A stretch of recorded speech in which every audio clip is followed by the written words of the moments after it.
सबका इस सदाबहार चैनल में स्वागत है। हाल में आप सबके लिए लाया हूँ लघु वृत्तखंड का क्षेत्रफल ज्ञात करने के लिए एक सुंदर टॉपिक लेके आया हूँ। इसके अगले वीडियो में हमने बनाया था लघु एवं दीर्घ वृत्त के त्रिज्या खंड का क्षेत्रफल ज्ञात करने के लिए इस बार हम निकाल रहे हैं वृत्तखंड के जीवा पर आधारित प्रश्न हल करना है। तो चलिए ये प्रश्न है, शुरू करें।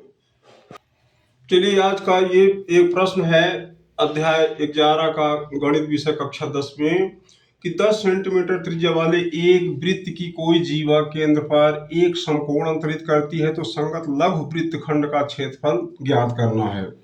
तो चलिए चित्र में आप देख रहे हैं कि AB एक जीवा खींची गई है और ये केंद्र पर 90 अंश का कोण बना रहा है। तो इस वृत्त के अंदर एक समकोण त्रिभुज बन गया। तो अब चलिए हम इसको हल करते हैं।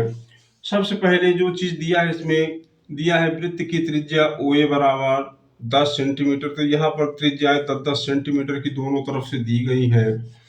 फिर वृत्त की जीवा AB है जो यहाँ से यहाँ तक ये खींची गई है। यहाँ पर वृत्त के केंद्र पर त्रिभुज AOB बन रहा है। जो वृत्त का केंद्र है इसके अंदर त्रिभुज AOB बन रहा है।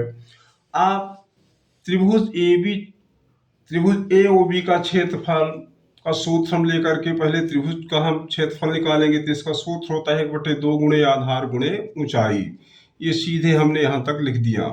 अब ले रहे मान 1/2 ले लिया। AO जो आधार है तो एक भुजा को हम आधार मानते हैं AO को और OB को लंब मान लेते हैं। तो ये हो गया 1/2 गुणे AO गुणे OB। अब 1/2 गुणे, अब ये AO भी आपका 10 सेंटीमीटर है, इसको हमने लिखा, OB भी 10 सेंटीमीटर ही लिखा।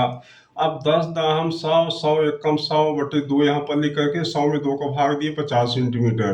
तो त्रिभुज AOB का क्षेत्रफल 50 वर्ग सेंटीमीटर आ गया। अब लघु त्रिज्या खंड का क्षेत्रफल हम निकालेंगे। तो लघु त्रिज्या खंड का क्षेत्रफल का सूत्र है θ/360, जो पूर्व वीडियो में हमने बता चुका हूँ, πr²। अब यहाँ पर थीटा का मान या देखिए यहाँ पर 90 अंश दिया है, ये 90 अंश का, तो थीटा बराबर 90 अंश लिया। R त्रिज्या जो यहाँ पर भुजा पर दी गई है त्रिज्या 10 सेंटीमीटर, तो हमने त्रिज्या ले लिया। अब यहाँ पर मान रख दिए 90/360 गुणे 3.14 गुणे 10 का वर्ग। अब 90/360 गुणे 3.14 गुणे 10 गुणे 10। अब ये हो गया अब ये काट दिए हम, 90 360 से को काट रहा है तो 90 एकम 90, 90 चौको 360 गुणे 3.14 गुणे, अब ये हो गया आपका 10 दाहम 100 आ गया।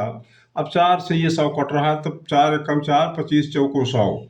अब देखिए नीचे कुछ नहीं बचा, अंश में ये सारे अंक तीनों बच रहे हैं, 1, 3.14 और 25। तीनों को हमने गुणा किया, गुणनफल आ गया आपका 78.5। तब OACB का क्षेत्रफल जो आपका OACB, अब ये पूरा त्रिज्यखंड का क्षेत्र है, तो हमने निकाल लिया 78.5 वर्ग सेंटीमीटर। अब हमसे पूछा है कि संगत लघु वृत्तखंड का क्षेत्र।